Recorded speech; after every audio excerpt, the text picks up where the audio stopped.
రాష్ట్రంలో 6,12,000 మందికి కొత్త రేషన్ కార్డులు మంజూరు చేశామన్నారు బాన్స్వాడ ఎమ్మెల్యే పోచారం శ్రీనివాసరెడ్డి. వర్ని మండల కేంద్రంలో ఉమ్మడి వర్ని, కోటగిరి మండలాలకు చెందిన లబ్ధిదారులకు కొత్త రేషన్ కార్డులు, Kalyana Lakshmi, CM relief fund చెక్కులను పంపిణీ చేశారు. రాష్ట్రంలో ఉన్న 90 లక్షల రేషన్ కార్డులతో పాటు అదనంగా 6,12,000 మందికి కొత్త రేషన్ కార్డులు మంజూరు చేయడం జరిగిందని తెలిపారు. గత ప్రభుత్వ హయాంలో గృహలక్ష్మి కింద ఇల్లు కట్టుకున్న వారికి బిల్లులు రాకపోతే ఇందిరమ్మ ఇండ్ల కింద మంజూరు చేయడం జరుగుతుందన్నారు.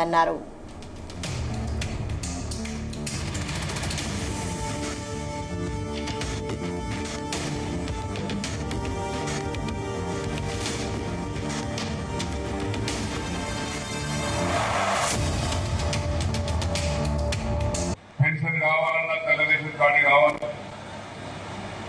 ఇందిరమ్మ ఇల్లు మంజూరు కావాలన్నా తెల్ల రేషన్ కార్డు కావాలి, దవాఖానలో ఆరోగ్యశ్రీ కింద వైద్యం కావాలన్నా తెల్ల రేషన్ కార్డు కావాలి, కళ్యాణ లక్ష్మి శాంతి ముబారక్ చెక్కు ఇవ్వాలన్నా తెల్ల రేషన్ కార్డు కావాలి, సీఎం రిలీఫ్ ఫండ్ కావాలన్నా తెల్ల రేషన్ కార్డు కావాలి. అంటే తెల్ల రేషన్ కార్డు పేదవాళ్లకు ఇన్ని అవసరాలు తీరుస్తుంది. ఈ ప్రభుత్వం ధైర్యం చేసి ఇప్పటికే రాష్ట్రంలో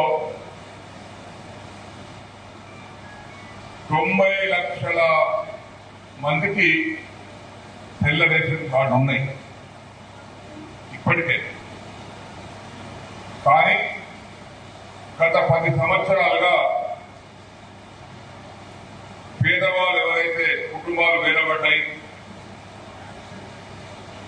కొడుకు పెళ్ళయింది, కోడలు వచ్చింది, కోడలు తల్లిగారి దగ్గర ఉన్నప్పుడు ఆ కోడలు పేరు తల్లిగారి ఊళ్ళో పేరుండే 90 లక్షలకు కాకుండా ఈరోజు మరొక 6,12,000 మందికి రేవంత్ రెడ్డి గారి ప్రభుత్వం